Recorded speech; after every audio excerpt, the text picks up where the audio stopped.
You're listening to The Jay Barker Show on Tide 100.9 in Tuscaloosa.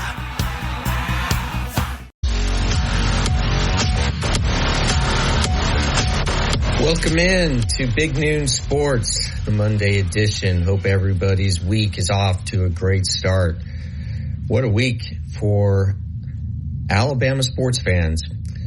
Nick Dunlap, that is a name that I am forecasting that every sports fan in the United States will know within 3 years. Nick Dunlap, University of Alabama rising sophomore, won the U.S. Amateur on Sunday in just stunning fashion. And his story is absolutely remarkable.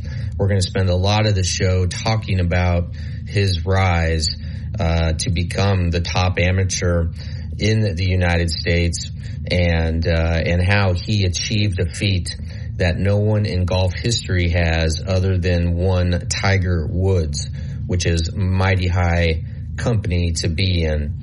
So we're going to spend a lot of time with that. We're going to talk to Cannon Claycomb, one of Nick's teammates at Alabama, and we may actually talk to Nick himself, the man of the hour, the man of the moment, at 12:15 here in about 10 minutes.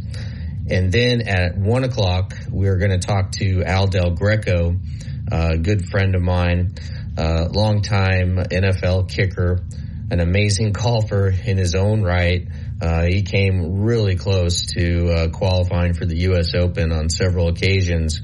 But he trained Nick when Nick, who is from Birmingham, he really played, grew up at playing at Greystone, which is where Al used to live. And Al spent a lot of time mentoring and tutoring Nick when he was just, 8, 9, 10 years old. It is an amazing story, like I said.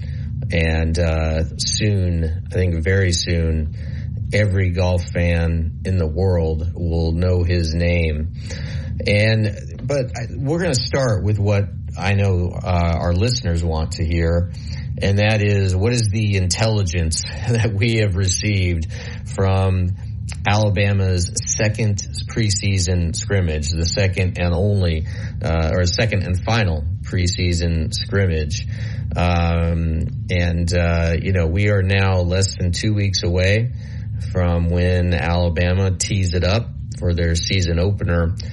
And so where are we? What's the depth chart look like?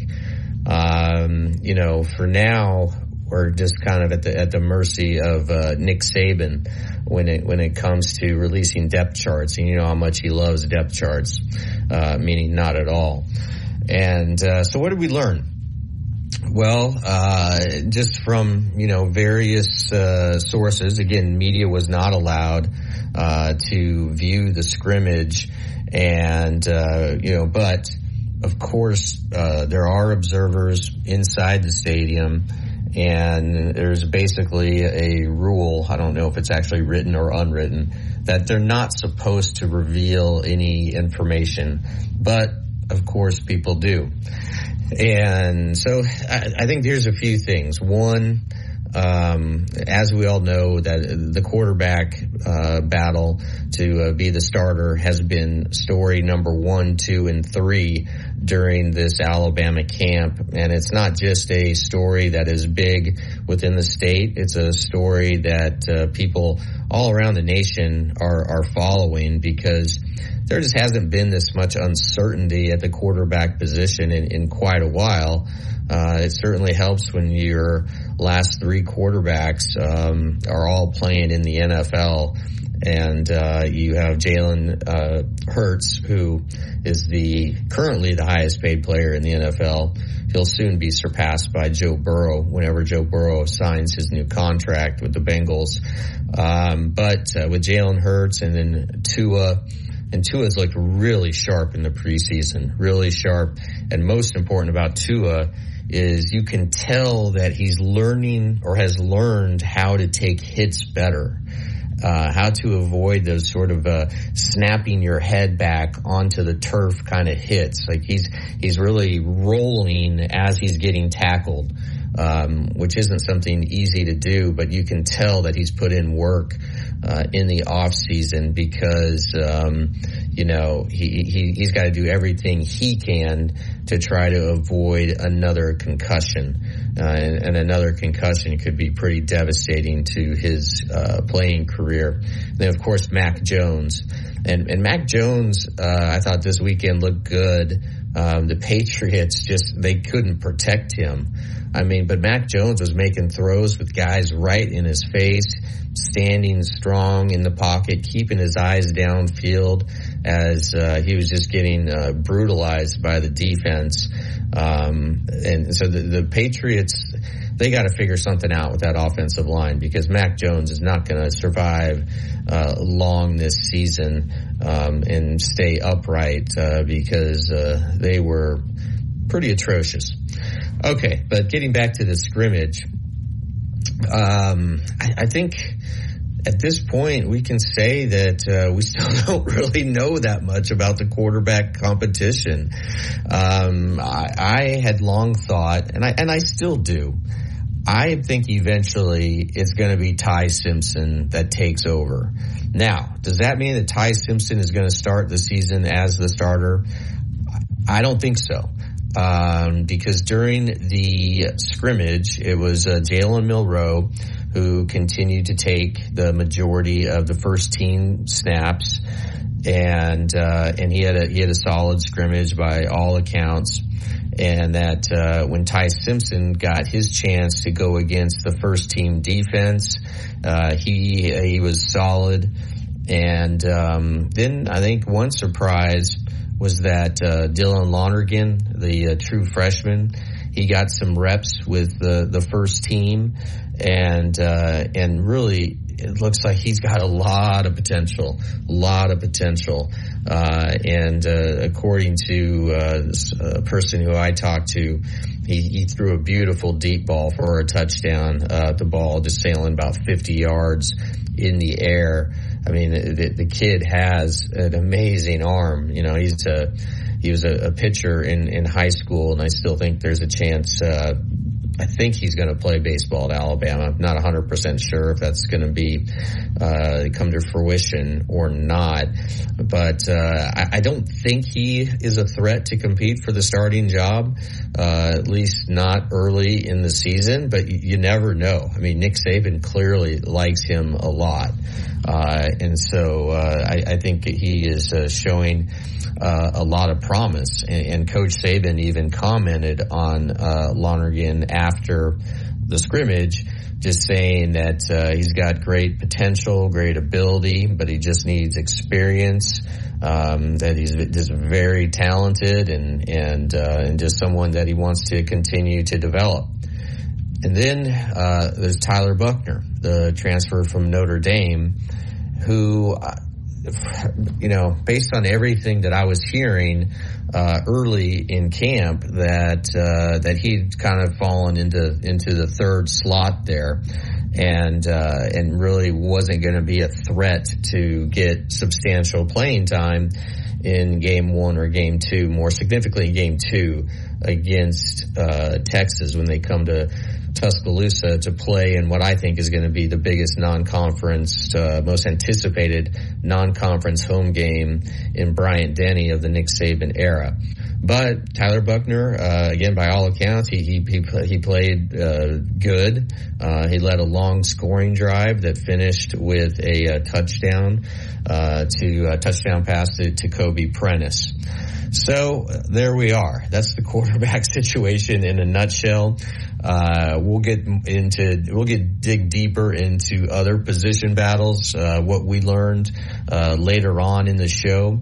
But let's go to break, and when we come back, we're going to talk to Cannon Claycomb, who is a member of the Alabama golf team, and it was so cool to see Cannon.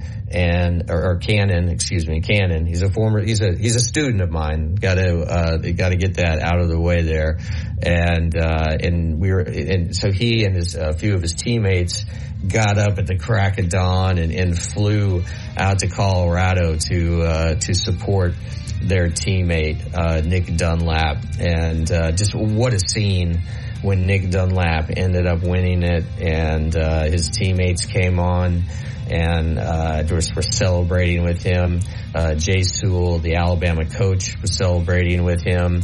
And it's clear that with Nick Dunlap and Cannon on this team, Alabama is going to be the top golf team in the country starting the season, and they have a really good shot at winning the national title. All right, so when we come back, we're going to talk to Cannon Claycomb. You're listening to Big Noon Sports.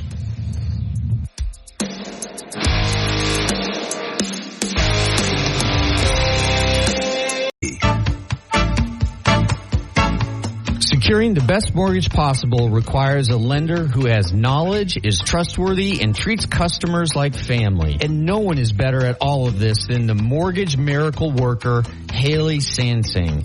Based right here in Tuscaloosa, Haley Sansing has spent decades working in the mortgage industry. With Haley, it's personal, holding your hand from contract to close. With Haley, it's about one thing, you. Call Haley on her cell, yes, her cell, 205-792-1813. That's 205-792-1813. Let Haley help you. NLMS number 230376. Hey, this is Reagan, owner of R&R Cigars, the Cigar Mansion in downtown Tuscaloosa, located at 2703 6th Street across from the Home 2 Suites. Come down to R&R and see why we're the ultimate cigar and bourbon experience. With over 165 bourbons and 5 private barrels, our selection of bourbon is unmatched. We have the best cocktails around, and our cigar selection is legendary. Our lounge and service are world class. Come and experience the luxury of the mansion and see why it's a world-renowned cigar and spirits destination. Tide 100.9 Tuscaloosa weather. Lots of hazy sunshine this afternoon, the high 97. Fair tonight, the low 76. Blistering heat tomorrow and Wednesday, sunny both days, highs between 97 and 100. And Thursday, sunny and very hot with a high near 100. I'm James Spann on the ABC 3340 Weather Center on Tide 100.9. It's 93 degrees in Tuscaloosa. The best sports talk in Alabama. This is Big Noon Sports. Welcome back into the show. Lars Anderson with you. My running partner, Matt Coulter, had a commitment this morning, and he may join us later. But now we're talking with Cannon Claycomb, former student of mine who also is on the Alabama men's golf team. And he was there yesterday in Colorado watching his buddy Nick Dunlap win the U.S. Amateur. And Cannon, I was texting you during the match, just saying, man, you're getting as much FaceTime as like anyone in the crowd there. And they were even, mentioning you by name. And what I thought was so cool was when the camera captured you on several different occasions, you were smiling the way that I smile when I'm watching my son Lincoln, do something really great as an 8-year-old, whether it's, playing baseball or softball, as you were watching your good buddy Nick. And it was almost like you were happier for him than you would even have been for yourself if you had won. Is that kind of how you were feeling? Yeah, absolutely, man. I mean, Nick is one of my best friends, has been since he's gotten to school. So watching him do that on, a national stage where everybody's watching, and to be honest, like not many people at the golf course were cheering for him. So I was trying to do my best to cheer him on, and the rest of the guys that were there with us were doing our best. But yeah, I mean, I would obviously love to win that tournament, but this was the second best thing, and it was almost as good as winning for sure. Okay, so take us through your Sunday, what it was like, and on NBC they gave a little. They went into your Twitter feed, right, and we're playing the video that you posted. But just tell our listeners what your Sunday was like. Yeah, so it started on Saturday when he won his Final Four match. We booked a flight out of Atlanta that left at like 6:45, I think, on Sunday morning. So we drove Saturday night to Atlanta, stayed, slept for about 4 hours, and then woke up at 3:30 to get to the airport, and then got to Denver around 7:45, 8 o'clock, which was right when he teed off. Got right in an Uber, went straight to the golf course, met him on hole 6, and then we walked, 27 holes, and then hung out with him after, and now we're at the airport about to fly back, and I have to go do physicals this afternoon for Alabama. So it's been a long 2.5 days. I'm ready to sleep, and I'm sure Nick is too, but I would do it all over again. It was a blast. It was one of the best trips I've ever had. So he beat Neil Shipley, who plays at Ohio State. Were Ohio State teammates of his there? Yeah, so there was 1 or 2 teammates of his that were there, but I mean, really, it was the crowd. The crowd was, pulling for Neil. Nick is, ranked super high in the world rankings, and I would say he was a heavyweight, whether he wants to admit that or not. And Neil was kind of a guy that not many people have heard of until the summer. I think what he did in the Final Four match, high-fiving all those people going down the fairway, I think he just quickly became a fan favorite. But yeah, I mean, it was a great time, and Neil's a great player, and they had a fantastic match. I mean, Dunlap won 4 and 3, but I think, they were both double digits under par for the 2 rounds. And Nick again is a rising sophomore. When did you first meet Nick, and when did you realize, and you are returning to Alabama for your 5th year, and you obviously could have gone and tried to start working your way toward the PGA Tour, hopefully, but you returned ostensibly, right, to win a national championship. But when did you, so you're a little bit older than Nick, when did you realize that he is really a special golfer? I mean, it started in junior golf, watching him. He was a great player in junior golf, and then, as he got to school and we started playing more and more golf with him, we just kind of felt he was different. He did things differently, hit the ball differently, putted, really good. And his one weakness was that he wasn't a great chipper of the ball. So he would make 5 or 6, 7 birdies in a round, but he'd give 2 or 3 away, kind of nonchalantly. And over the past 1.5 years, he's become a really good chipper and pitcher of the golf ball. So I would say he's very fully rounded out as a player. He's going to be on the PGA Tour at some point very soon. And we're just trying to take advantage of him while he's at Alabama still. But I think he's been a world beater for a long time, and I don't think anybody was super surprised by Nick winning this week. And hey, you called it last week when we had you on the show. You said that Nick is going to win this thing. Congratulations on that. But what is it just about his mind, right? Because we all know that golf is a very mental game.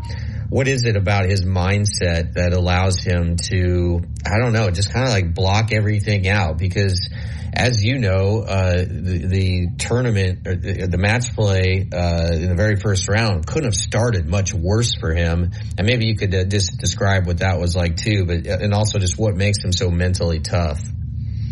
Yeah, I mean, he's definitely very mentally tough. I think he has.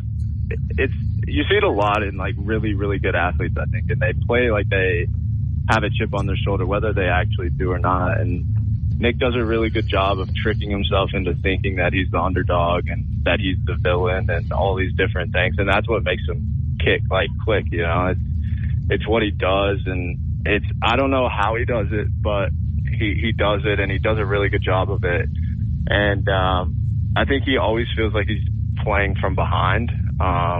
And, you know, he he was playing from behind in stroke play. He was 5 over through 7. A lot of people would have just thrown in the towel, but he fought back. He shot even that day, and then shot 1 under at the harder Cherry Hills the next day to get into match play. So I think that's a really good testament to, the kind of guy, kind of player he is even when he isn't behind, he acts like he's behind. And when he is behind, he turns it around and he doesn't give up and he doesn't quit. And I think that's what makes him a really good player. And it's also what makes him a really good teammate, because in, college golf, it's five of us and we're counting 4 scores. So, you can't have 2 guys playing bad at the same time. And if he ever does get off to a bad start or he's, struggling in a round, he doesn't throw in the towel, and he knows that every stroke counts. And I think that's what makes him really elite. I mean, we all know that golf is an individual sport, but I've always been curious about the dynamic of the team, of being on a golf team. How do you guys help each other? Like, you said that, he was struggling with his chipping. Like, would it be Coach Sewell, but not only Coach Sewell, but like older guys on the team like yourself? Would you talk to him about it? Would you work together? Do you guys, like this? And how do practices work? Yeah, absolutely. I mean, with Nick's chipping, I'm a really good chipper of the golf ball. I don't putt it great, but I do chip it really good. And so my short game statistics are pretty solid.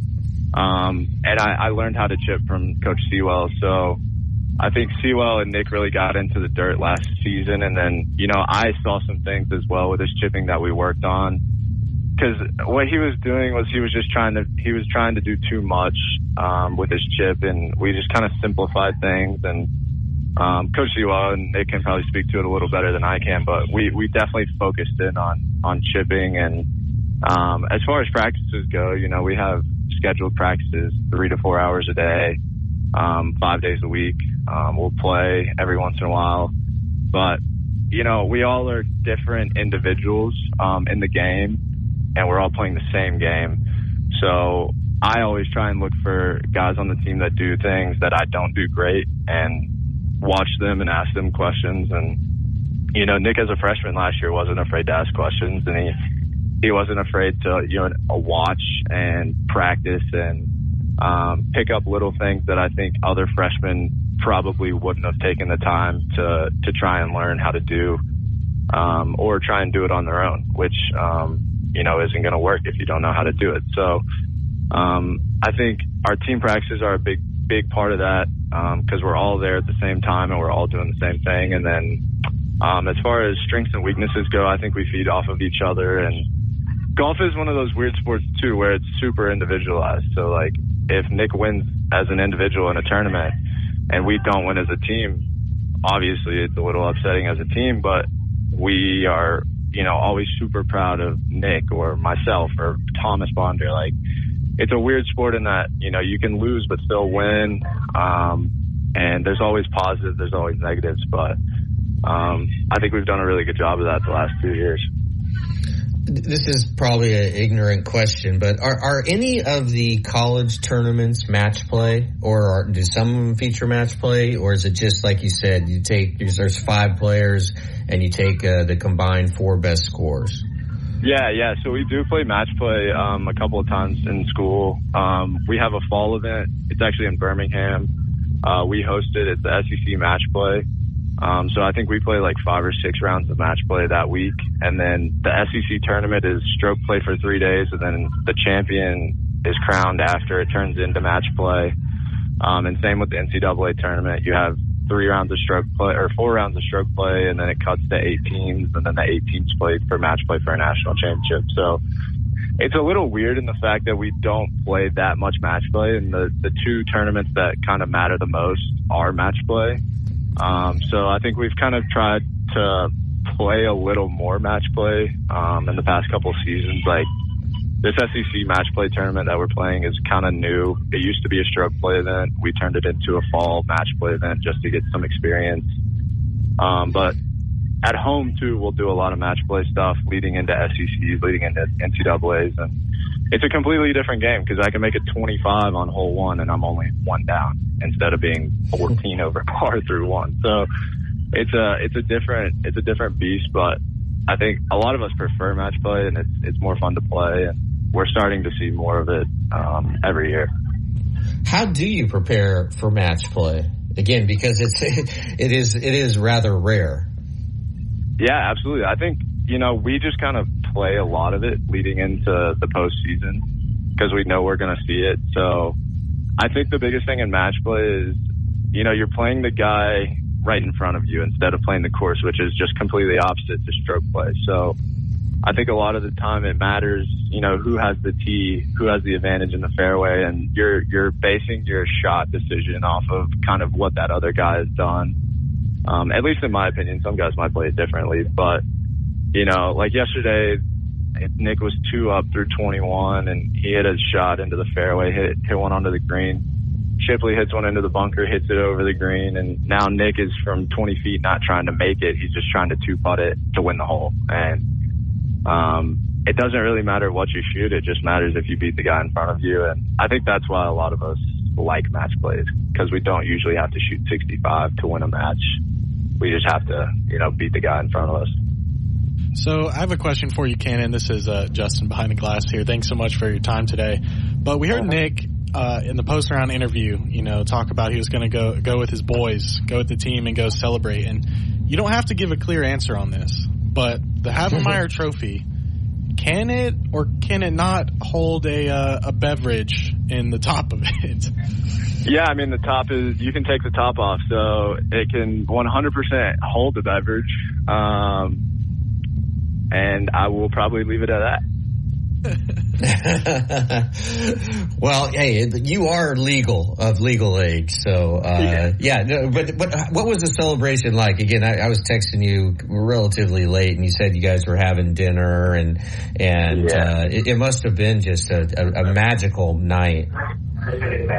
No, I mean, it was one of the most fun nights I've ever had, because it was a small group of us. It wasn't like a big party. It was, mixed core family and friends, and we just talked about the week. We talked about our experiences. His caddy Curl has known him since he was 8, so we were listening to stories about Nick when he was 8, 9, 10, like talking about how he's going to win the USAM and play in the Masters, and like all of that is now coming true. And it's a weird, I'm sure it's really weird for Nick being in this situation, because on one hand, he's the U.S. amateur champion, and he gets everything that comes with it. But in the other sense, he's kind of reached the pinnacle of amateur golf. He's won the USAM. He's won the Northeast Am. He's about to play in the Walker Cup. He's going to play on the U.S. Team World Cup in Dubai after that. He's a second team All-American. Like, I could go on and on. So I think he's kind of running out of things to do in amateur golf. And I think he's going to start looking ahead pretty soon after this season. But it was an amazing night, man. It was fun to be a part of. And, I didn't hit a single shot for him, and I didn't caddy for him, but I rooted my heart out for him. And it was pretty rewarding, having dinner with the trophy, like sitting right in front of us. And it was amazing, man. It was an awesome night.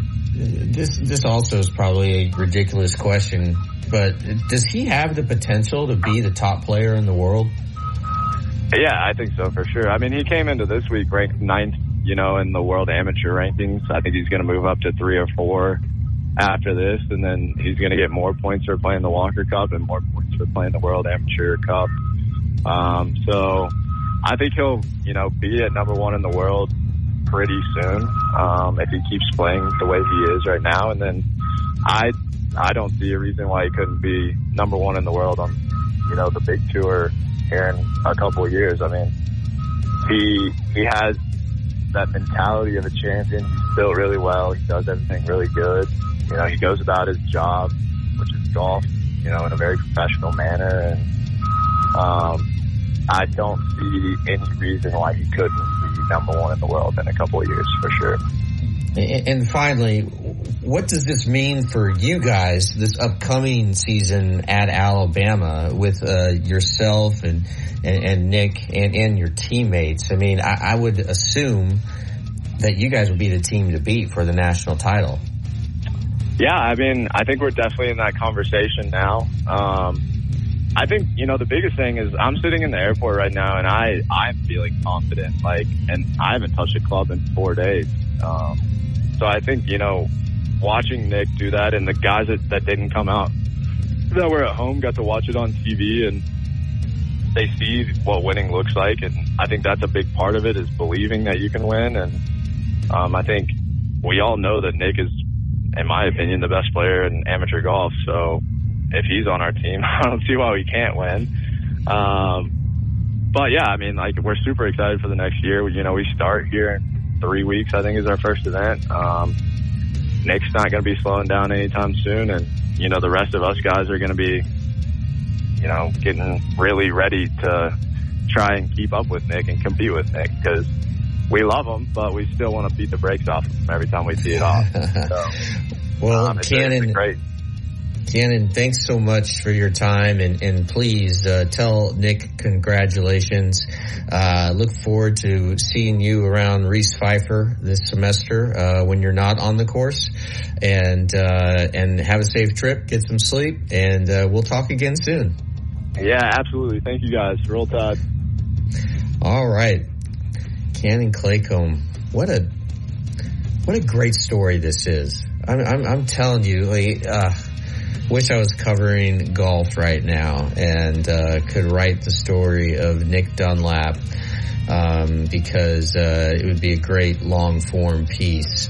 And we're going to be joined next, Steve Irvine, longtime sports writer. He's going to be riding shotgun hopefully for the rest of the show.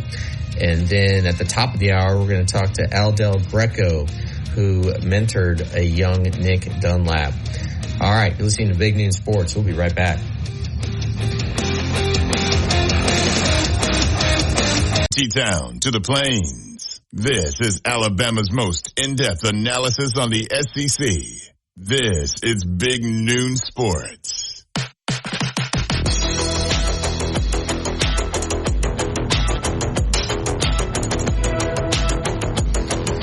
Welcome back into Big Noon Sports. Very interesting interview with Cannon Claycomb talking about Nick Dunlap, who made a bunch of history yesterday by winning the U.S. Amateur. He also won the U.S. Junior Amateur a couple years ago, making him just the second player in American golf history to pull off that double. And the other player was ... Tiger Woods. All right, joining us now is our good friend Steve Irvine, longtime sports writer. And Steve, I don't know if you had a chance to watch the U.S. Amateur yesterday, but what a special story that Nick Dunlap has authored, the rising sophomore at Alabama. Do you know much about his story? I know a little bit. I mean, knowing, know he's from Huntsville, and I mean, this is a great state for golf. I mean, it seems like every other week there's some sort of, kid or person from Alabama that does something special that, that you don't, sometimes you don't know about them as much, and sometimes you do, but I know a little bit. I don't know a lot about him, but man, what a special accomplishment that he pulled out. I mean, anytime you can be mentioned with, on a golf course with Tiger Woods, then that's a pretty positive thing.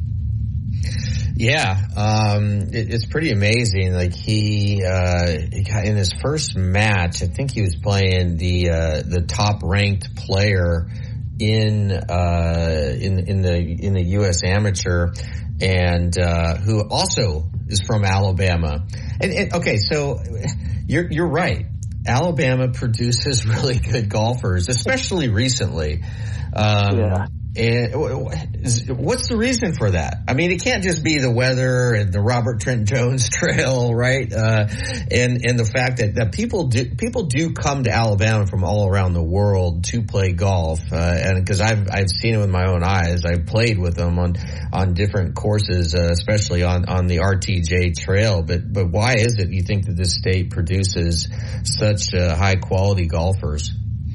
Well, I mean, honestly, I think part of it, Lars, is the fact that there are so many special courses to play in this state. I mean, there's every community, every part of the state has, great golf courses. And when you can play, great courses growing up and as you grow up, I mean, I think that's a big part of it. I think that, I think that piques the interest or grows the interest when you're playing great courses. And I think that's a big part of it. Not just Robert Trent Jones, courses, but just every community, has, every big community has great places to play. So I think that's part of it. And I do think too that success breeds success. So like if you're a kid growing up and you see these special things going on, it makes you want to become more involved. It makes you want to, learn and chase that same dream. So I think that's part of it.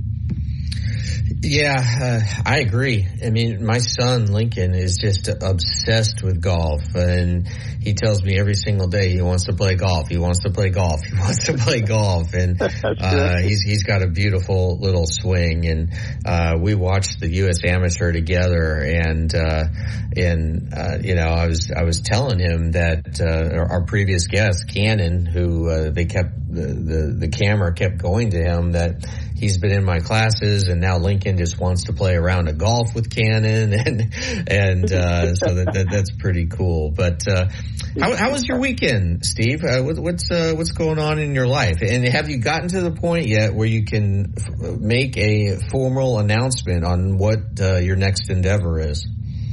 Well, I wish I was to that point. I mean, there's a lot of things, a few things that are just swirling out there, so I'm not quite there yet. Did get a chance on Friday night to go out and watch UAB scrimmage, and so that was kind of that was interesting to see that, and see kind of where they're at right now. And other than that, it was a just relaxing weekend. Didn't do a whole lot. Didn't really want to do a whole lot. It was one of those things.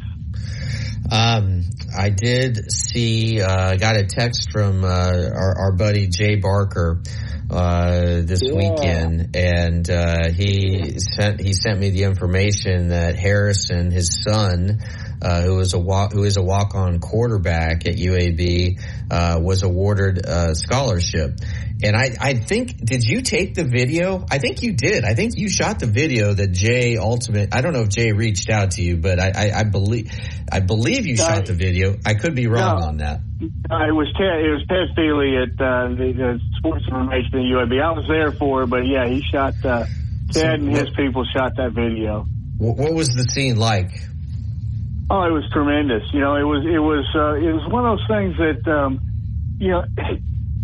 I never get tired of watching those. Never. I love, and I tear up every time. I tell myself, like, I'm not going to cry at this one, I'm not going to cry at this one, and I end up crying. But just, it was after the scrimmage, and Dilfer had everybody, around talking, and he just brought it up that, I love the way he brought it up, too, because he brought it up that he talked about how the portal's open, and they look every day at the portal, and there's still people in it, there's still people trying to find spots. And he said about a week ago or 10 days or a few days ago, I don't remember the time frame, he said, we quit looking because there's 3 dudes on his team that deserve a scholarship. And then he named Charlie Good, a linebacker for Homewood that's kind of, right now is a starter, and he was a walk-on and played some last year in special teams.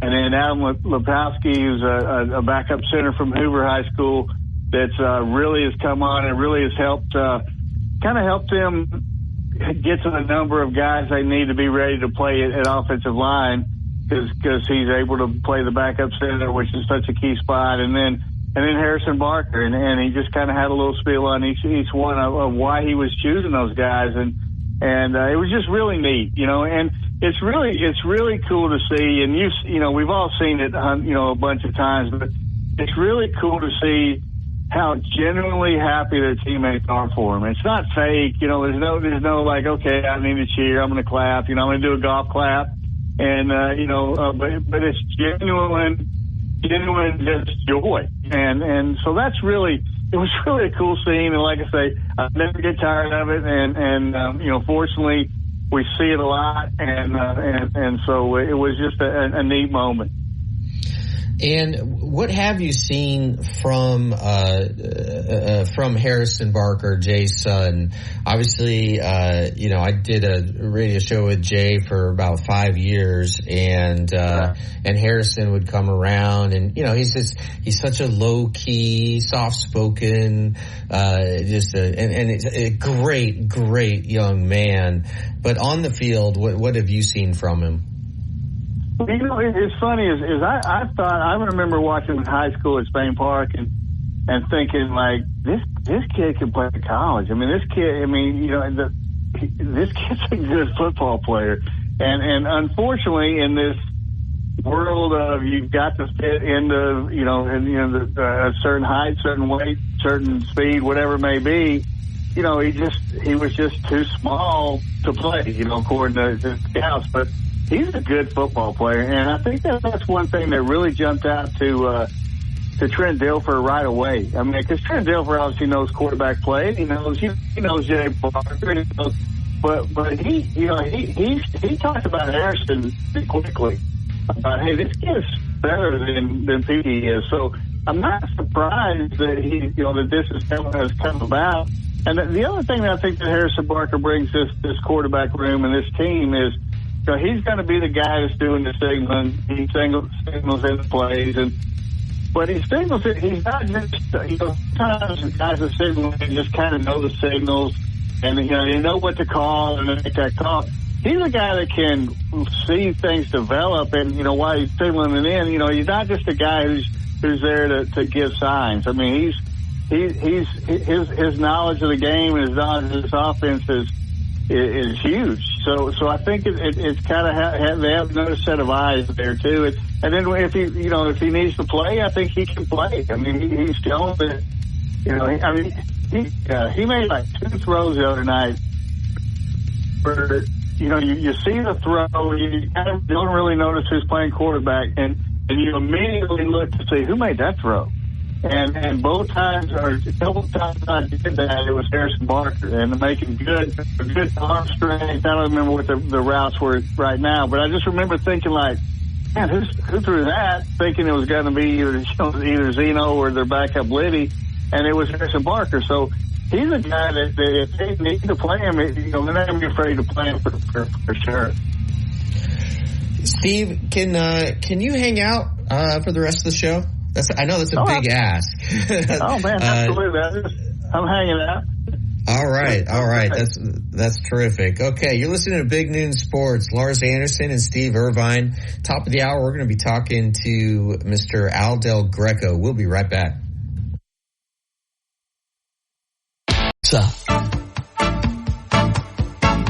Securing the best mortgage possible requires a lender who has knowledge, is trustworthy, and treats customers like family. And no one is better at all of this than the mortgage miracle worker, Haley Sansing. Based right here in Tuscaloosa, Haley Sansing has spent decades working in the mortgage industry.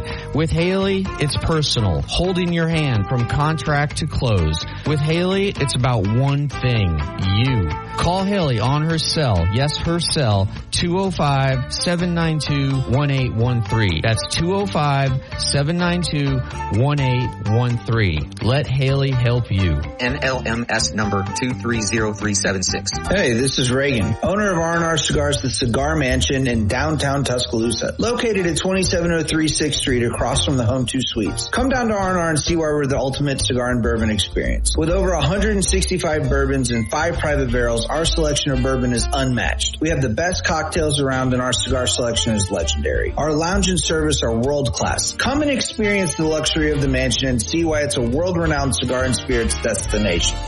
Tide 100.9 Tuscaloosa weather. Lots of hazy sunshine this afternoon, the high 97. Fair tonight, the low 76.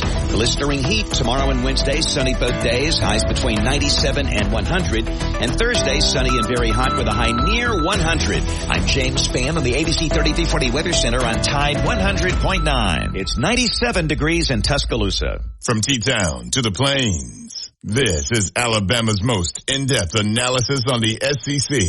This is Big Noon Sports.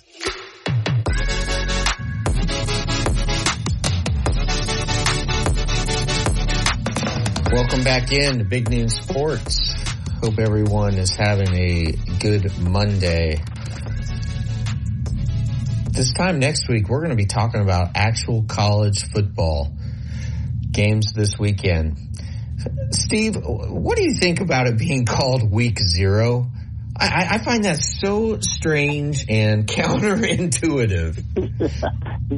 I've always found it silly because why not just say this week 1 and let's go and next week's week 2. Now it might be your first week, but it's still week 2. I don't know. I've never quite understood exactly why they do it, and there might be a reason. There might be a great reason. But I've never heard anybody explain that reason to me that makes any sense. Justin in Tuscaloosa, behind the glass there. What do you think about just labeling the games on Saturday Week 0? I'm with you, Lars. I don't really like it. If anything, it just confuses me because I'm happy college football is back, but it's not Alabama, so I'm not concerned that much with it. It's just, I'm like, okay, well, if Notre Dame is playing on week 1 for Alabama, why do they have 2 games played already? It's just extra baggage, I guess, that really confuses me, and I'm sure it confuses some other people as well. Yeah, the slate of games isn't terrific. I think probably the most intriguing matchup is Navy versus Notre Dame, which is in Ireland. And that's going to be at 1:30 on NBC on Saturday. And just I'm interested in seeing Sam Hartman, the former Wake Forest quarterback, lead Notre Dame's offense. And is it possible that Sam Hartman, again, I think he's going to be one of the best quarterbacks in the country. Is it possible that Notre Dame, which I believe they're ranked 13th in the country, can make a run at the college football playoffs? And the thing is, a team that you don't want to play, Steve, in the very first game of the season, especially in a foreign country when just your body clock's all messed up, is Navy. Because you're not going to see another team running the triple option, right? Right. That's crazy. I don't quite understand that scheduling there, but and it is going to be interesting to see what Navy does.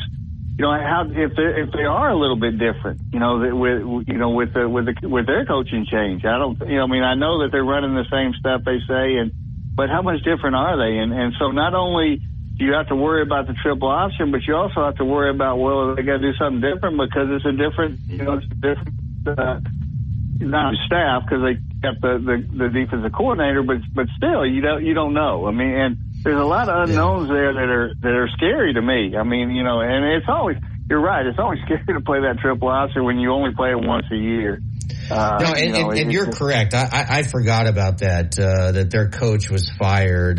Ken, again, I am so bad with pronouncing names. Ken Niumatalolo. I call him Coach Ken. Yeah. Smart move. Yeah. I remember when he was such a hot coaching prospect, one of my buddies from Sports Illustrated, George Dorman, was thinking of writing a book with him. Yeah. And now just shows you how things can change. But to me, this is kind of a scary game for Notre Dame. One, you're working in a new quarterback in Sam Hartman. Yes, he's got experience, but still new to the system. And then you're playing a Navy team that has a new coach, and so you have really no idea what the heck they're going to be doing. And you know that the midshipmen, they always play tough, really tough. Mm-hmm. They're always disciplined. They have experience at quarterback. And, you know, what's the atmosphere in Ireland going to be like? Well, I would suspect it will be a huge pro Notre Dame crowd, but still, you never know. Yeah, I'm with you. It's a curious. I think it's a bit of a risk for Notre Dame to take on this game. Oh, I think absolutely. And I think it's, you know, it's obviously a neat thing that they go to Ireland and play. And, you know, I mean, I like the idea of it. I just don't like the idea of the opponent and maybe the idea that it's an opener. Because the thing is, if Navy's played a game, that takes a lot of the mystery out of it. You know, okay, you see what they do. Okay, they are doing the option, but still you have more. There's no questions there. You know, it's the same thing. Now, not only is the questions of having to defend that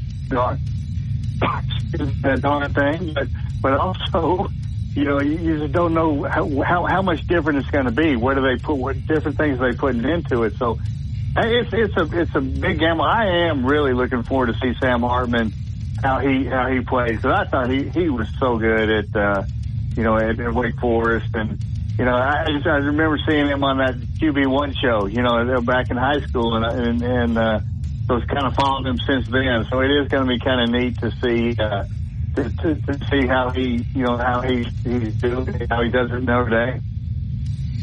Yeah, another really interesting game is for week 0 is Ohio at San Diego State, which is on FS1 at 6 Central.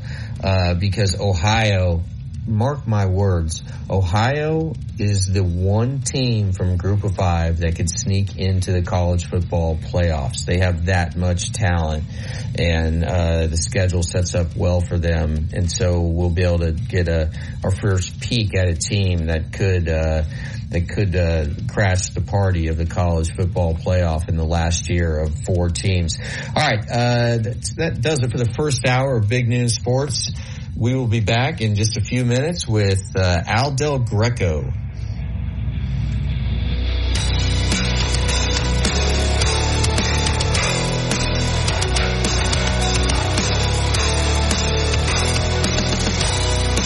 Laura Lee Thompson is known as the Bama Broker. She's a Tuscaloosa native, an Alabama graduate, and the only realtor in town with Wall Street experience. A skilled negotiator, Laura Lee knows how to buy low and sell high. And the Bama Broker isn't just going to show you houses. No, Laura Lee is going to educate you on the market, guide you to homes that fit your budget, and teach you how to sell your home for its maximum profit. Throughout the entire process, the Bama Broker will equip you with the tools you need to both buy a home and build financial wealth through home ownership. Trust me, the Bama Broker, who's as roll tide as houndstooth, will get you across the goal line. That's Laura Lee Thompson, the Bama Broker with Advantage Realty Group. You can reach her at 205-790-7229. Again, that's 205-790-7229. And you can also email her at lauralee@thebamabroker.com. That's Laura Lee at thebamabroker.com. The Alabama Securities Commission protects you from financial fraud. Anyone asking you for investment money must be licensed. You're careful with your money. Fraudsters aren't. Before you invest, call our hotline at 1-800-222-1253 to verify the licensing of the person making an offer and the product. Don't lose your hard-earned money. Learn to protect yourself at asc.alabama.gov. Paid for by the Investor Protection Trust and brought to you by the Alabama Broadcasters Association and this station. WTUG HD2 Northport and W265CG Tuscaloosa. Tide 100.9 and streaming on the Tide 100.9 app. A Town Square Media station.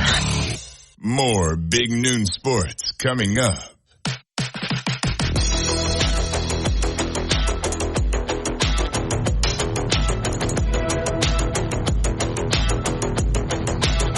Welcome back into Hour 2 of Big Noon Sports. We now have the one, the only Al Del Greco joining us. Al, how are you doing this weekend? How have you been? Why don't you respond to my text messages? I haven't gotten a text message from you. I texted you, or maybe I didn't text you. I thought I did. I was looking to see if you would coach my. Coach who?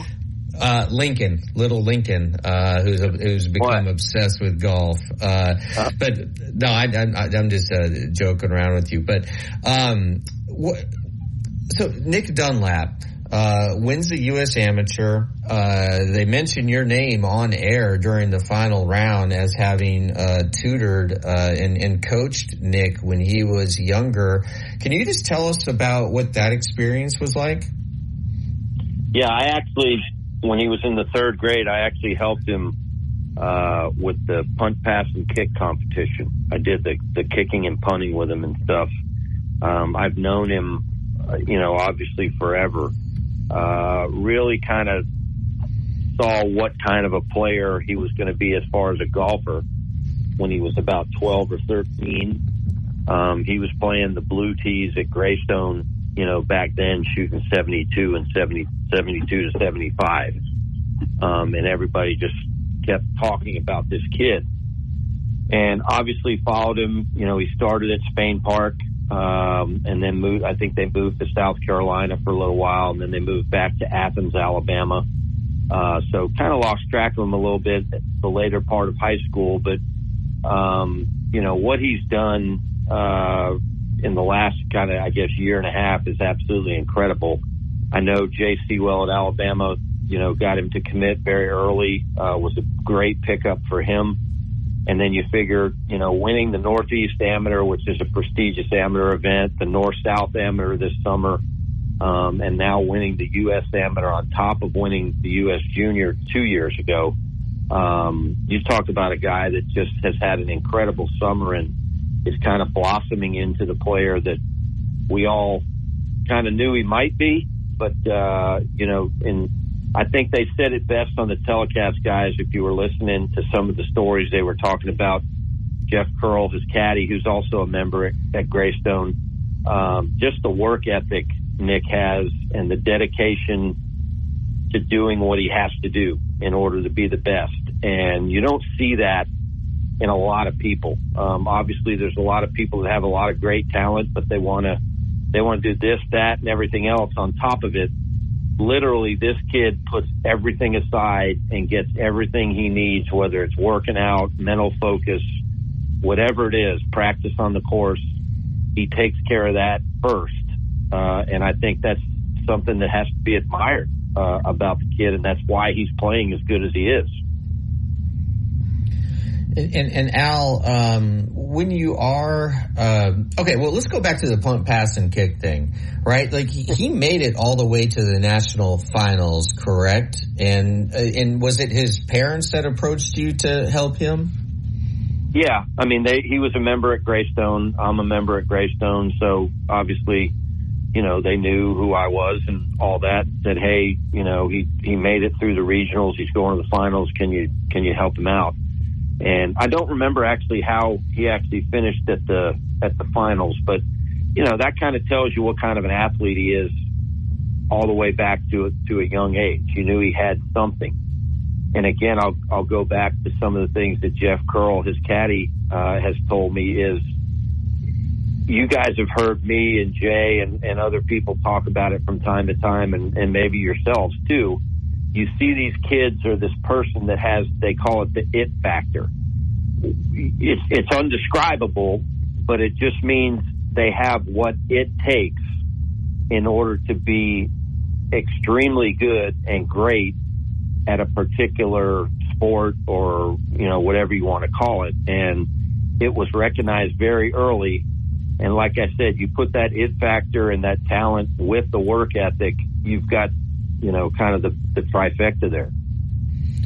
And we saw in the very first round at the U.S. Amateur, when it was match play, I believe, he was playing another golfer from the state of Alabama, which kind of underscores a larger point of just how good Alabama is at producing high quality golfers. What do you think the reason is for that? Great question. I'll go back to my days as the high school coach at Spain Park. Mountain Brook won multiple state championships. Spain Park won multiple state championships. Vestavia has won multiple now. Hoover won multiple back then. I think just the golf facilities that we have in this city are second to none. When you look at, Greystone, Shoal Creek, Birmingham Country Club, Mountain Brook Club, Vestavia Country Club, and then even the public venues like Highlands and the one out in Bessemer. It's just great golf. It's all the facilities that you need to establish a great golf game if you want to put the work into it. And again, I'll say it about, you were talking about Gordon Sargent, who's from Mountain Brook and is the #1 amateur in the country. Again, he's just different than other kids. He's got major talent. He's got great attitude. He's got a great work ethic. He's a good person. And when you put all those intangibles together, that's kind of when you find those elite athletes. And, we've seen many of them over the years that, we've talked about from time to time. How much, this Steve Irvine, how much do you think when kids see the success of whether it be Nick, whether it be Gordon Sargent, just whoever, when they actually see it, how much do you think that helps grow the game too, where they're watching with their dad and they say, man, I want to do that? I mean, is that a big part of this too? Oh, I don't think there's any question. It just puts that dream in your mind. And let's face it, we all dreamed about being certain people and playing certain sports growing up. And I think they're doing a great job for all the local kids here that are seeing that, as well as the kids nationally, as with what they've done. But I think, the biggest thing that, again, I'll reiterate it, the biggest thing that they do is they put the work in. And, say what you want, but this generation right now just doesn't seem to have the same work ethic as generations ago. And I think that's why it's so pointed that Nick is doing what he's done. And I think that's why so many people go to the extremes they do to tell people, hey, it's all about the work that he's put in. It's about what he's done behind the scenes. It's not just this really good golfer going out and just playing well time after time. There's a lot more to it that he's sacrificed for this. Hey, Al, this is Justin behind the glass here. We just saw Nick go and win the biggest tournament for an amateur golfer, the U.S. Amateur. But like you were saying, you coached him up through the punt, pass, and kick program that the NFL had. Did you think that you would see him win that tournament, the USM, and maybe not be kicking in the NFL or in college? Well, when I did the punt, pass, and kick, I didn't know how good a golfer he was when he was in third grade. Like I said, when he was about 12 or 13 is when he kind of started to blossom out at Greystone. And following him from there, did you know he was going to win a U.S. Amateur? I would say no. Did you know he was somebody that had a lot of talent? Yes, definitely that was the case. He was much better than all the other kids his age. But, I don't know how serious he was. And they said something on the telecast yesterday that he kind of preferred doing golf because he's the one in control and he doesn't have to worry about what the rest of the team's doing on top of that where football was concerned. So I think he made the right decision. I think there's a great future in front of him. And, my understanding is that, with what's ahead, he's already locked in with a lot of money coming his way whenever he decides to go professional. One more question for you. I know I've heard a lot of comparisons for NFL kickers and collegiate kickers in that the way you use your leg is almost like a golf swing and how it can be very similar movements in that. Could you elaborate on that?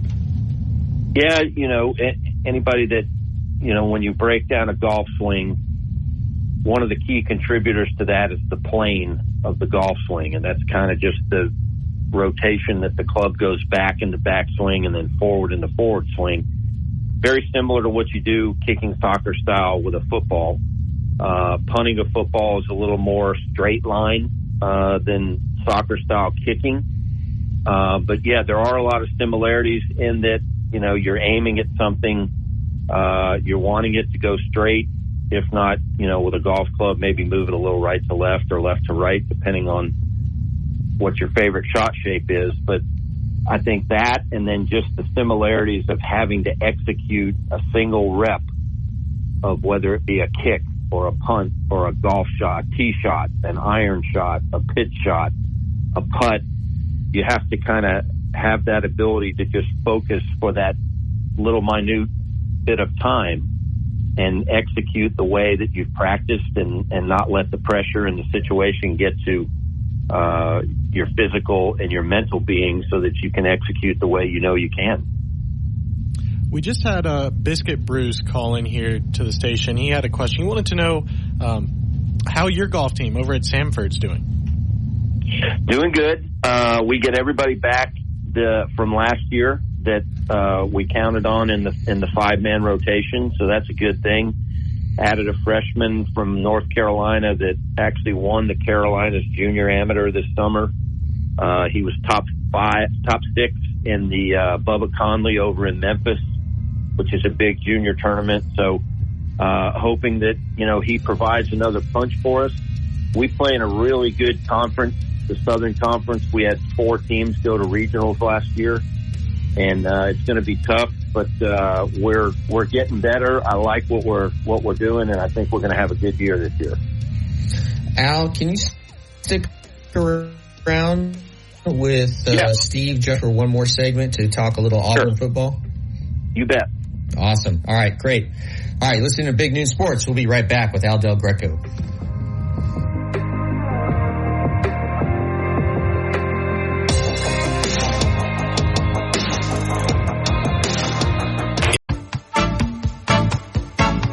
Securing the best mortgage possible requires a lender who has knowledge, is trustworthy, and treats customers like family. And no one is better at all of this than the mortgage miracle worker, Haley Sansing.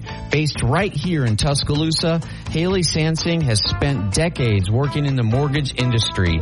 With Haley, it's personal, holding your hand from contract to close. With Haley, it's about one thing, you. Call Haley on her cell, yes, her cell, 205-792-1813. That's 205-792-1813. Let Haley help you. NLMS number 230376. Hey, this is Reagan, owner of R&R Cigars, the Cigar Mansion in downtown Tuscaloosa, located at 2703 6th Street across from the Home 2 Suites. Come down to R&R and see why we're the ultimate cigar and bourbon experience. With over 165 bourbons and 5 private barrels, our selection of bourbon is unmatched. We have the best cocktails around and our cigar selection is legendary. Our lounge and service are world class. Come and experience the luxury of the mansion and see why it's a world-renowned cigar and spirits destination.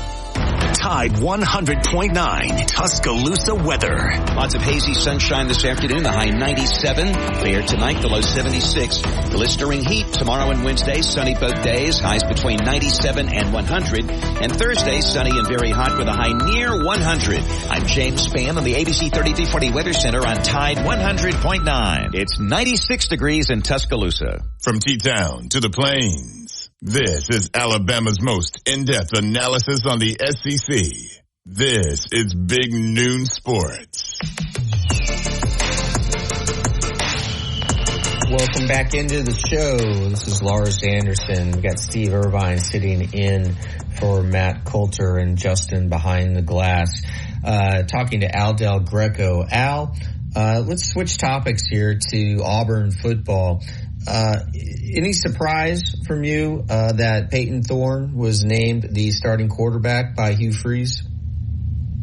I don't know if you'd call it a surprise. I think, when he was announced as a transfer, I think he kind of went head to head with Robbie Ashford. People thinking, okay, it's going to be one of them. Again, I haven't seen any of the practices or anything like that, but you look at what Hugh Freeze has done in the past, and apparently Peyton Thorne gives him the best chance to win. I have heard that since the announcement that Robbie Ashford's had some pretty good practices on top of that. So you like to see that and see people compete. But I certainly think, if Peyton's the quarterback, they need to find a way to get Robbie Ashford involved, because he's a heck of an athlete and he's somebody that can, he can help and benefit your team somewhere on the football field. Yeah, Al, kind of on that note, and kind of one thing that I thought was really neat last week, after he made the announcement, was Hugh Freeze coming out a couple of days later, a day or so later, and basically saying out loud that if Robbie Ashford keeps playing like this, we're going to have, he's going to be on the field too. As a former player, as a player, how nice is that to hear when a coach publicly says, publicly praises you after a tough situation, after not winning the job like that? Is that important, do you think? I definitely think it is, especially if you continue to work your tail off and improve and kind of show what it is that they're looking for. And again, I'll give Robbie Ashford a lot of credit, because in today's day and age with the transfer portal and people being able to just kind of, hey, okay, it didn't work out here, he doesn't like me, I'm out of here. He didn't take that attitude. He went to work. He's still putting the work in, and I still think, there's a possibility he could be a big contributor for this football team. Another player in the Auburn backfield has been that's garnered a lot of attention is Jarquez Hunter. We know his scandal and suspension that kind of went on. Apparently he's back on the practice field. How much of a, relief is it that Auburn will possibly have him for the upcoming season? Yeah, I was, obviously with everything that happened in the offseason, you kind of put that in the hands of the coaches and the administration as to how they're going to handle that. A lot of talent there, a lot of, I think, expertise, and I think, he was the lead guy coming back, so obviously he'll be the front runner. But from what I understand, the stable of running backs they have is actually pretty darn good. So I think, you'll see a lot of rotational stuff, especially early in the first few games. But, hopefully he learned from what happened over the summer and can kind of put his best foot forward and keep his head on straight and go in the direction he needs to go now. Al, from your many years of service in the NFL, you saw how free agents would come into the team and then have to sort of fit into the culture, the scheme, all of that. And now Auburn.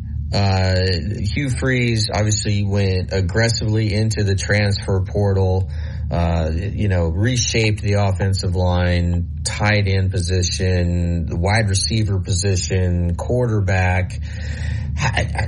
What are the challenges of getting all these guys kind of on the same page? And because we've really never seen anything like this in college football. And I think there's a parallel between what's happening at Auburn and what's happening in Colorado with Deion Sanders. Again, what are the biggest challenges and how do you think it's going to go? Great question. I do think, with what you said about, all the transfers and the stuff that's coming in. I mean, every position group, I think, of the ones you mentioned, have been upgraded. With the exception of maybe the quarterback, we're still yet to see what's going on there. But that's a singular unit. How this team, and I think the challenge that Coach Freeze and the other coaches are going to have is how do you make, as you said, how do you make them gel?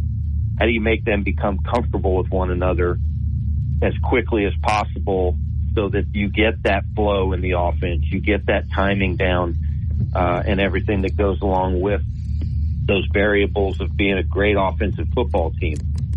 With Deion, I think he's going to do a good job there. I think Hugh Freeze has a little more coaching stability and tenure. I think that works well in his favor.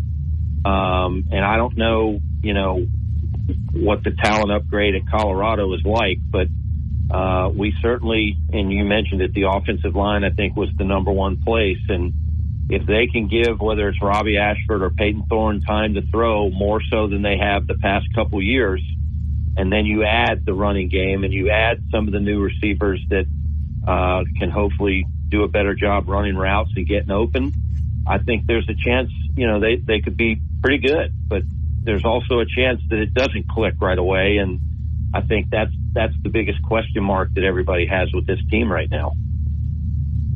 How do you think this day, I mean, obviously when you're playing it was a whole lot different, but do coaches have to handle players different with the way the portal is and with the way that guys can just leave and that type of thing? Is it a different sort of way you have to handle a player these days? I think to some extent, yes. You still obviously have to have your team rules and the discipline that goes along with it and what's expected. As Lars said, the culture of what your team is all about. There's never going to be a player that's bigger than the program. Certainly I haven't seen one yet, but I think the culture of what college football is in and what we live in now, yes, is truly different than it was 5 or even 10 or even 5 years ago. And there is a way that you handle practice differently. They've changed, a lot of the rules of the game. They've changed safety issues that go along with it. And I think with what they've done with the NIL and, the transfer portal and all that, yes, there's definitely a different way, and there's a way that all coaches are having to adjust to that.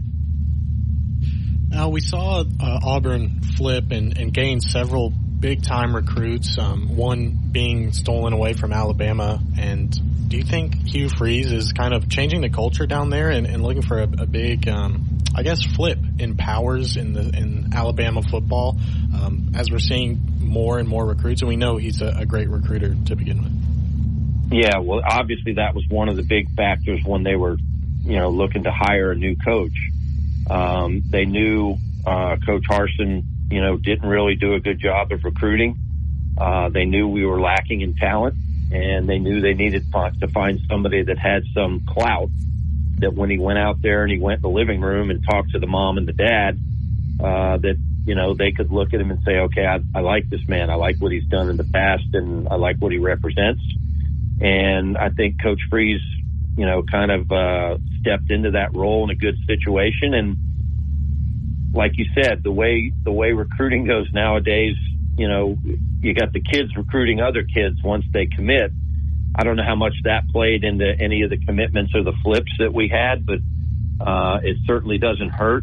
And I think, again, that's just part of the day and age we live in, that you got to get the kids on campus. You got to get, the notice of what's going on, and then you have a chance to get them.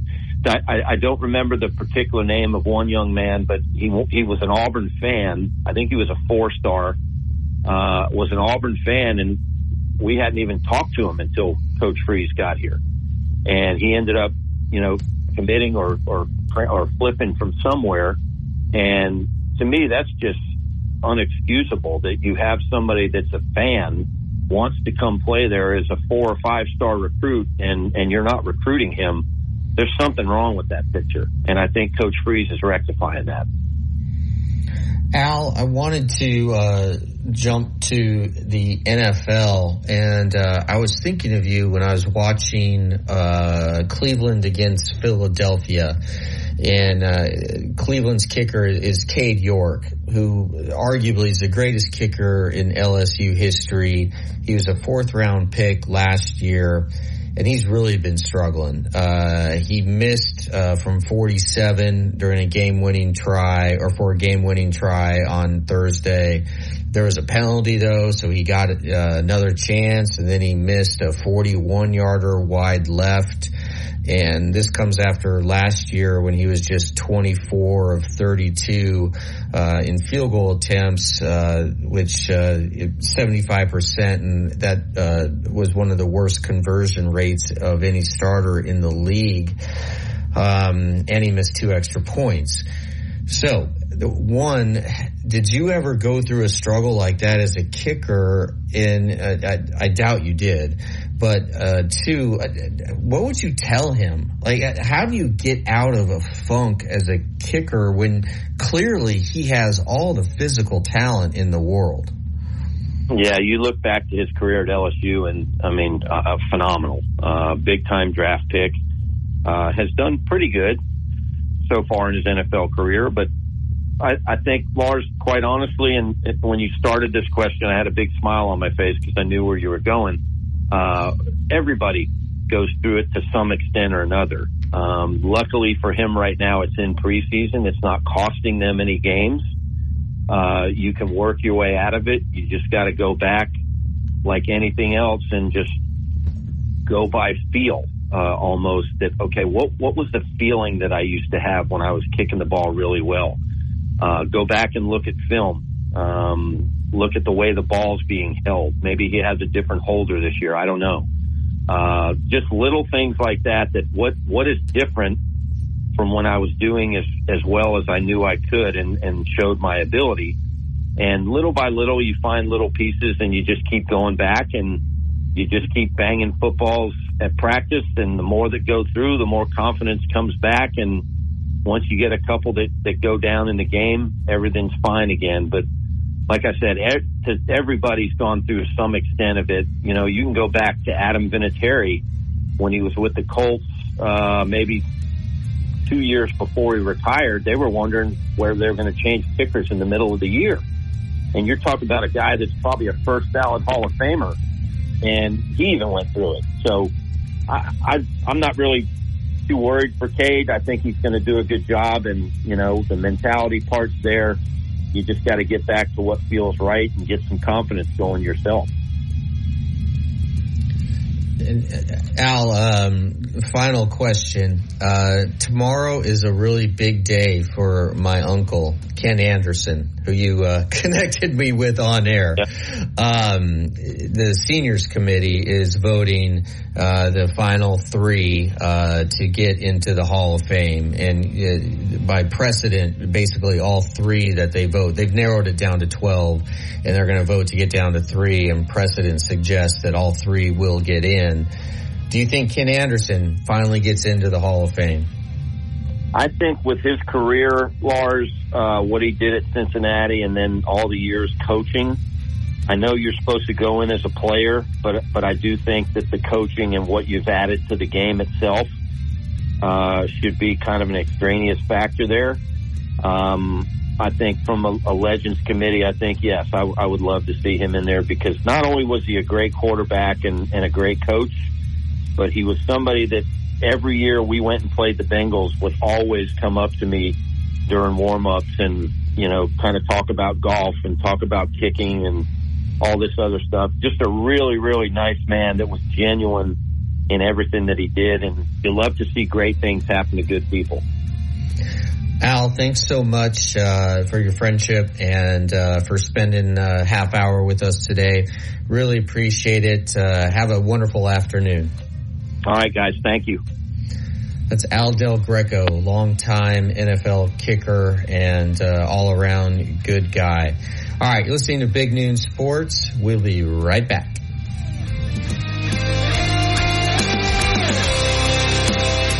If you're Reagan, owner of R&R Cigars, the Cigar Mansion in downtown Tuscaloosa, located at 2703 6th Street across from the Home 2 Suites. Come down to R&R and see why we're the ultimate cigar and bourbon experience. With over 165 bourbons and 5 private barrels, our selection of bourbon is unmatched. We have the best cocktails around, and our cigar selection is legendary. Our lounge and service are world class. Come and experience the luxury of the mansion and see why it's a world-renowned cigar and spirits destination. This is the Big Noon Sports Network.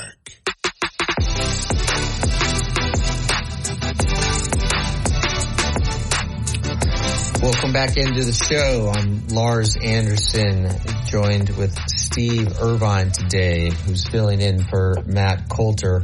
Steve, the AP All-American list was just announced here about an hour ago or so, and really no huge surprises.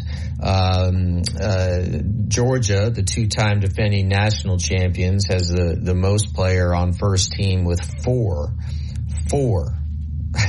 tight end Brock Bowers, center Cedric Van Pran, safety Malachi Starks, and linebacker Jamin Dumas Johnson. And then the third-ranked Ohio State Buckeyes have 3, headlined by Marvin Harrison. And, of course, the quarterback is USC's Caleb Williamson. In your estimation, who, just as a football player, not necessarily who's going to have the biggest impact on a game, but as a football player, who is the best player in the country this year heading into the college football season in your mind? Well, that's not an easy one, but I can't imagine Brock Bowers to me is that's exactly what I was going to say. That's exactly what I was going to say.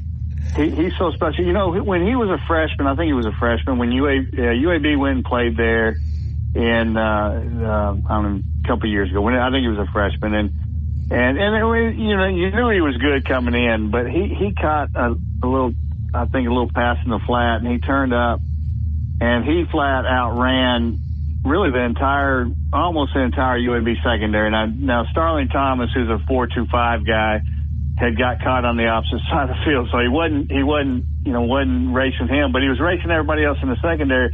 And not only did he outrun him, he outran him easily. You know, I mean, it was like, oh my gosh, what in the heck? You know, this big kid running down the field like that. And, you know, at first you thought, man, UAB must really be slow.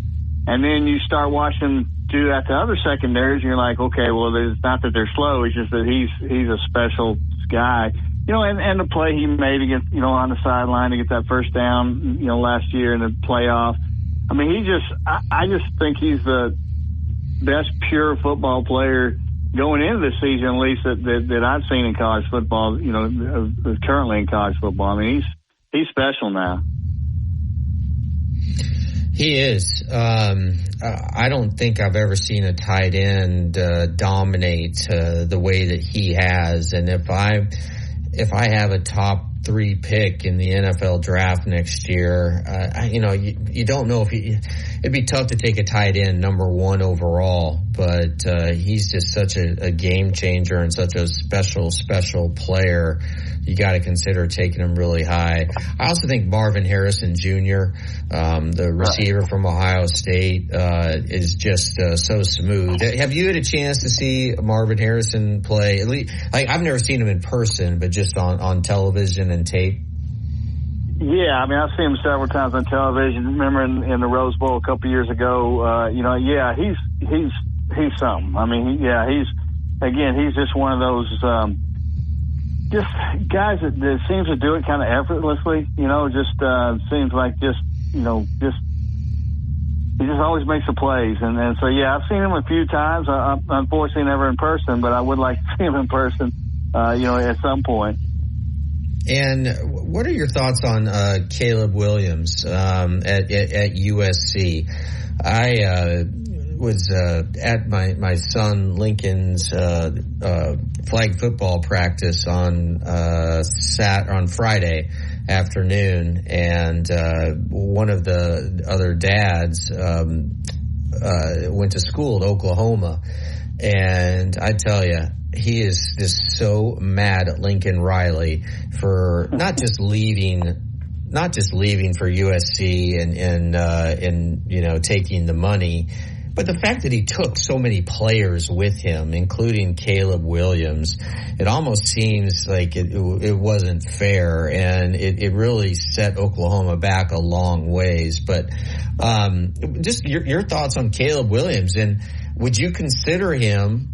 It seems like we always do this when the returning Heisman Trophy winner comes back, right, for the next season. Would you consider him the front runner at the beginning of the year to win a consecutive Heisman, which is something that hasn't been done since Archie Griffin in the mid-'70s? I think talent-wise, you have to consider him the favorite coming in. You know, obviously, tradition or, you know, history is going to tell us different. But But the thing about him is that has always struck me with him is you know, you try to pigeonhole guys. Okay, well, they're a really good running quarterback, but they struggle throwing the ball. Or they're really good throwing the ball, but you know, they're a statue back there type thing. He's a guy that truly beats you both ways, and truly can beat you both ways. Not just you know that he's such a good passer that he beats you with his feet because you're so worried about his passing. I mean, you can focus on stopping him in one area, and he still beats you in that area. So that, to me, that's what makes him so special. And I agree with your friend. I hate the fact that he took so many guys with him, and you know, I mean, that's just a part of college football now. But it's that's tough. I mean, that's a tough situation to me. But I mean, he's a special guy. If he stays healthy, you know, which he didn't, you know, at the end of last year, he was banged up. If he's not banged up at the end of last year, maybe it's a little different. Their end of the year is a little different. But, you know, if he stays healthy, I mean, he certainly, to me, is a favorite coming in. Justin, Alabama only has one player on the first team AP preseason All-American team, and that's Kool-Aid. Then on the second team, they have J.C. Latham, obviously tackle, and let's see, who else am I missing here? Dallas Turner, and I think that's it. I'm just scrolling through the list. Yeah, I think that's it. Yeah, for both you guys, let's start with Justin and then to Steve. The fact that Georgia has four guys on the first team, does this mean anything? Does this show us that Georgia truly has, at least in the perception of the national media, just absolutely taking a big step in front of Alabama? Again, starting with you, Justin. I don't think it means anything. I think they're riding the wave from winning back-to-back national championships, and they're getting overestimated. And if you look at it, they're having the same problems that Alabama is having at quarterback, at younger players filling in positions. I just think the media is riding them high, and they deserve to be because of the back-to-back championships. But I look at it, and I don't think that there's much to worry about. It's kind of just, you know, it's just paper in the end. It's just names on a sheet, and I think our guys are going to use that to motivate their season and really look to prove some people wrong. Same question to you, Steve. Yeah, I totally agree with Justin. I have always been. I do not like preseason stuff. I mean, it's just because it's a guess. It's a, you know, to me, if you look at the end of the season and they have four and Alabama has one, okay, well then, you know, yeah, you could say that. But going into it, and I don't see, in my opinion, I think by the end of the season, J.C. Latham and Dallas Turner are going to be on there too. You know, I think those guys are all American football players. And as the season plays out, I think that they're going to be, you know, they'll get their spot at the end of the year if they stay healthy and, you know, that type of stuff. But I don't know. I never, ever get worried about what a preseason guess is. I really don't. I mean, because it means absolutely nothing, really. Yeah, I agree with both of you. Okay, we'll be back for the final segment of Big Noon Sports.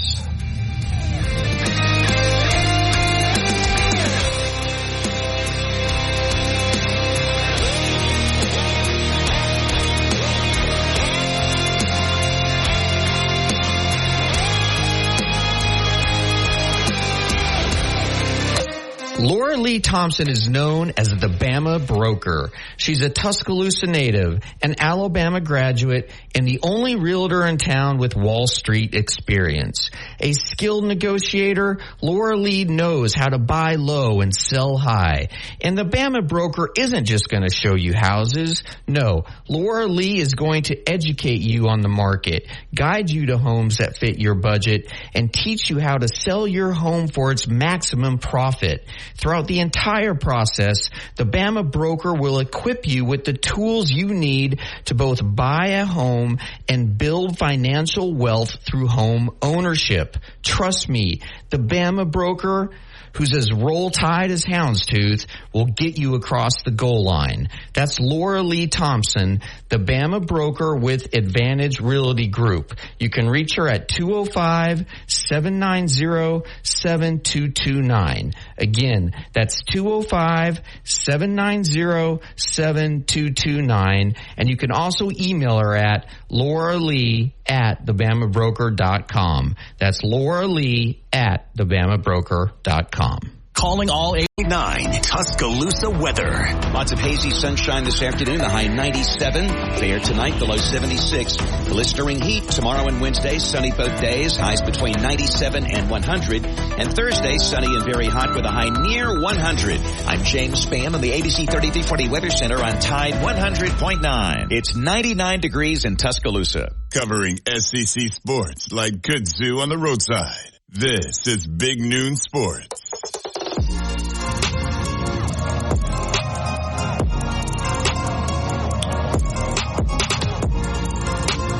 Welcome back in to the final segment of Big Noon Sports on this sunny, steamy Monday. Wanted to talk to you guys for the final segment about the Alabama scrimmage on Saturday. First question is something I've never really understood. So it's allegedly a closed scrimmage, meaning media aren't allowed. However, certain fans are allowed in, former players, family members of players. There's a lot of people. Why not just open it up, Steve? Why not? I mean, what are we doing here? And just tell the media, hey, you can't videotape anything, or you can't describe, different plays. Right? Just set a few basic rules, and if you disobey those rules, well, guess what? We're going to make your life pure hell for the rest of the year, and meaning limiting of access, even though there is basically no access. But I don't understand this charade. I've never understood it. I really haven't. I mean, I think what I've always found that a lot of times the people that you let in are the ones that talk a lot more than the media does, because they really, it really doesn't matter to them. They don't, so they tell them don't do it again. Well, they'll do it again. I never understood it, and I think that I go back to some of the coaches I've covered, and I've heard that I never covered Gene Stallings, but I heard his thing that he would tell, he'd let the media into everything, but his thing was, if I don't talk about it, it didn't happen. So if you go in and you watch something, they do something, and you ask them about it afterwards, and he doesn't talk about it, then you don't write about it. And I think for 99, and you know this, Lars, I think 99% of the people that are professional media members are going to honor that. Occasionally you're going to have somebody that'll write something that they shouldn't write, maybe from practice. But I've never quite understood why they shut those down. I mean, and sometimes, they'll give you stats, and sometimes they do give you stats. And I remember when Nick Saban first started at Alabama, I remember, and I wasn't covering it, but you would look at the stats that were released, and they were always like favoring one side or the other. Like one scrimmage, it would be, they'd be a great offensive scrimmage, and the stats would show it. And the next thing, the defense won, and the stats would show that. Maybe it was true, I don't know, but it just probably was, probably just trying to send that message out there. But I've never quite understood why those are closed to media and open to other people. I never have. And I think, Justin, from what I gather in talking to, my people, right, who were there, number one, the quarterback race, I think every quarterback had their moments, and even Dylan Lonergan, the true freshman, took some reps with the ones. But it seems to me all signs point to Jalen Milroe starting the season opener, and most likely starting against Texas in week 2. And, I think the other big thing, well, 2. One, wide receivers are dropping too many balls. Nick Saban said that, and we just know that there's issues with wide receiver right now. And 3, that I think it's possible that Roydell Williams is going to be the starter at running back. He's going to be the number 1. A lot of people assumed, myself included, that was going to be Chase McClellan. Yeah. But Williams, I'll go to you first, Steve. Williams was lining up with the first team offense on Saturday. I know.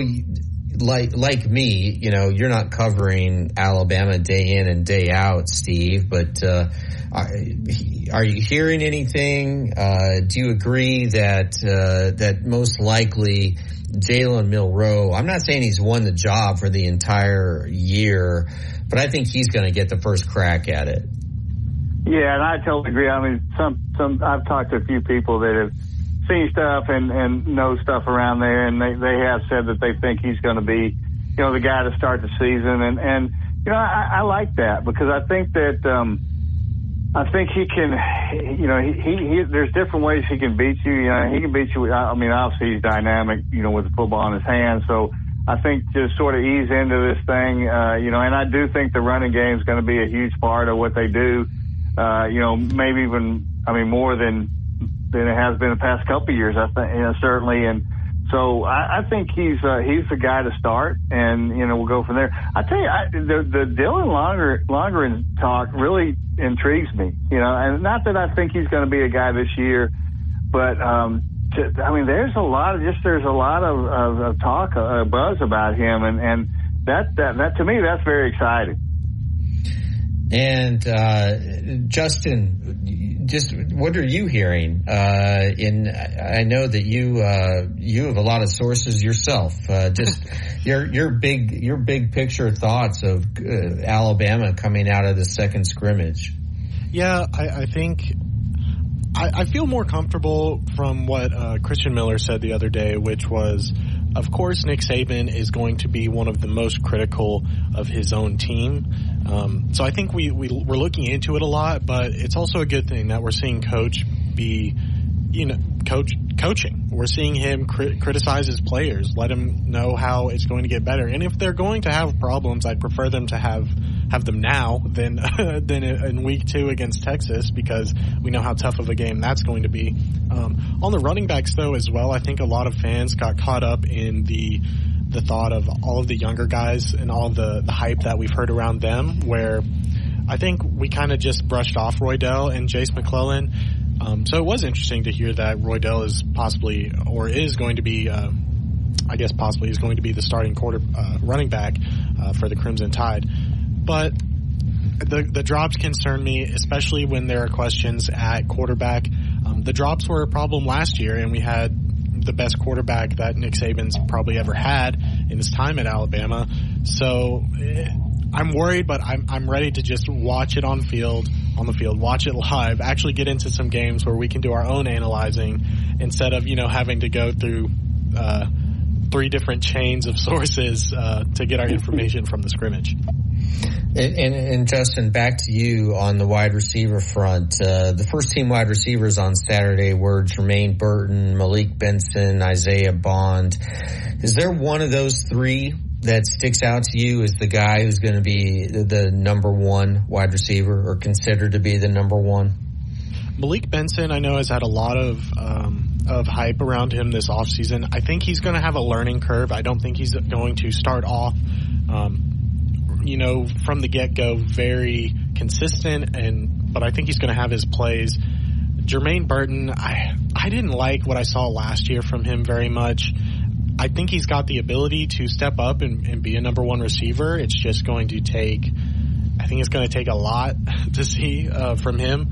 And I am really interested in Isaiah Bond. I think he takes a big jump this year, especially his performance in the Iron Bowl from last year or 2 years ago.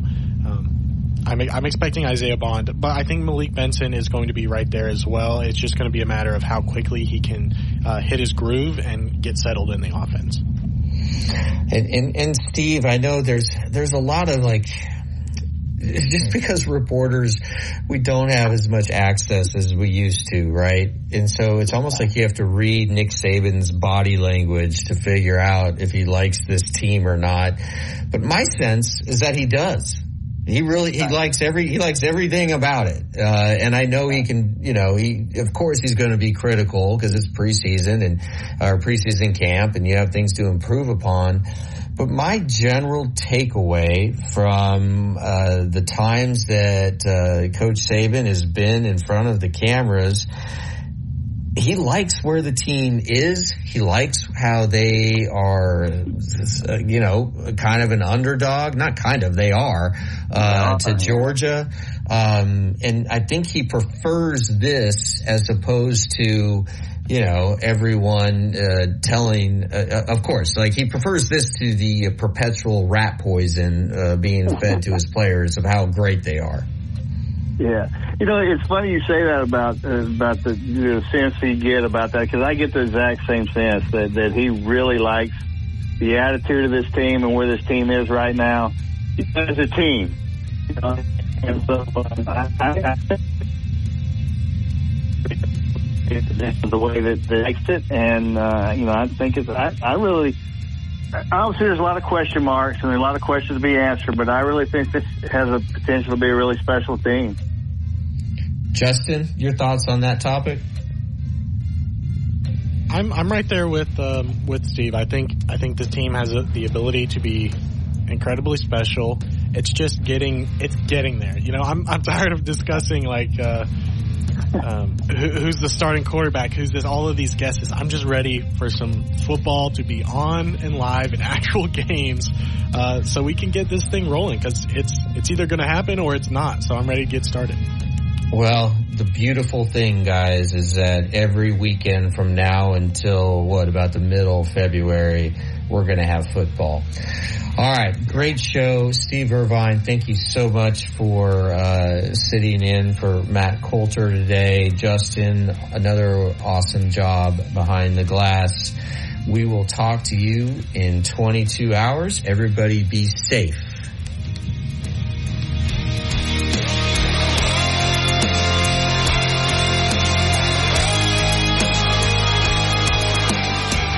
Oh, yes, it's